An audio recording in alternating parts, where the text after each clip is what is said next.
Repalle rural మండలం లంకెవానిదెబ్బ గ్రామంలో యానాదుల సామాజిక సభ మందిరాన్ని ప్రారంభించి 39 PMAY గృహాల నిర్మాణానికి శంకుస్థాపన చేశారు మంత్రులు అనగాని సత్యప్రసాద్, కొలుసు పార్థసారథి. కూటమి ప్రభుత్వం సంక్షేమ అభివృద్ధిని రెండు కళ్లుగా ముందుకు తీసుకువెళ్తుందని, ప్రతి ఒక్కరూ ఆర్థికంగా బలపడాలనే లక్ష్యంతో ఎన్నో పథకాలు అమలు చేస్తున్నామని తెలిపారు మంత్రి అనగాని సత్యప్రసాద్. గతంలో సర్వనాశనమైన వ్యవస్థలను సరిదిద్దుతూ రెవెన్యూ సదస్సుల ద్వారా ప్రజల సమస్యలు పరిష్కరిస్తున్నామన్నారు.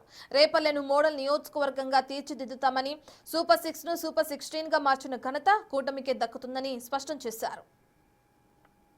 ప్రతి ఒక్క పేదవాడు కూడా మెరుగ్గా జీవించే హక్కు ఉంది, వాళ్ళకి సదుపాయాలు కల్పించాలి తపంతో పనిచేసే ముఖ్యమంత్రి చంద్రబాబు నాయుడు గారు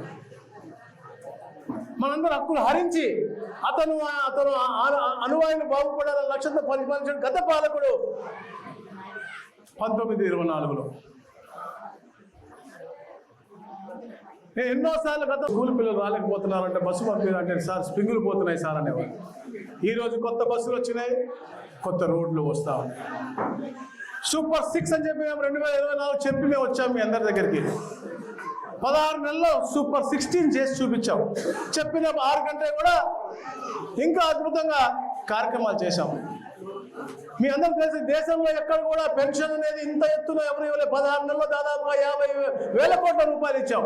మన దగ్గర డబ్బులు ఏమి ఎక్కువ లేవు, అయినప్పటికీ కూడా వెల్త్ క్రియేట్ చేయాలని లక్ష్యంతో, చేయగలమని లక్ష్యంతో, ఒక సంకల్పంతో గౌరవ ముఖ్యమంత్రి గారు దాదాపుగా 50,000 కోట్ల పెన్షన్ రూపాయలు ఇచ్చాం.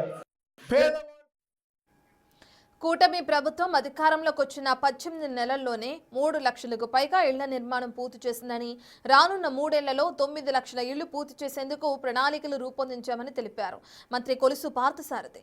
గత వైసీపీ ప్రభుత్వం మోసపూరిత హామీలతో ప్రజలను మభ్యపెట్టి టిడ్కో గృహాలను లబ్ధిదారులకు ఇవ్వకుండా గాలికి వదిలేసిందని విమర్శించారు.